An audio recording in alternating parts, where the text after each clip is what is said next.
بسم الله الرحمن الرحيم. أحيانا تكون حابب ترسل لحد موقع أنت مش متواجد فيه بناء على طلبه، أو أنت حابب ترسله للموقع هذا. المهم، احنا نعرف انه نرسل الموقع بالواتساب او باي وسيله من وسائل التواصل، ماسنجر وغيرها.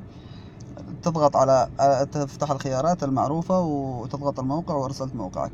هذا لارسال الموقع اللي انت متواجد فيه. لكن عشان ترسل موقع انت مش متواجد فيه، يكون في اي مكان في العالم، تفتح الخريطه وتكون اهم شيء انت عارف الموقع وين موقع المكان اللي بترسله.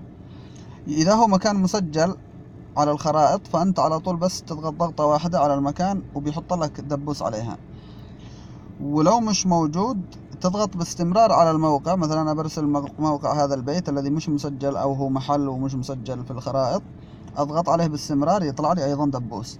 بعد ما اضغط عليه ويطلع لي الدبوس، في المستطيل هذا اللي تحت الابيض اسفل الخرائط، سواء يطلع لك فيه اسم المكان او ما اذا هو مسجل بيطلع لك اسمها بالطريقه هذه، مش مسجل تحط الدبوس بالضغط باستمرار وبيطلع لك المستطيل هذا اللي تحت. بعد ما يطلع لك تضغط عليه، تطلع لك هذه الخيارات، من ضمنها مشاركه. تضغط على مشاركه وبيظهر لك البرامج اللي ممكن تشارك بها، منها الواتساب، ماسنجر، وكل البرامج اللي بترسل فيها. وتضغط وخلاص، وتختار الاسم اللي بترسل له الموقع.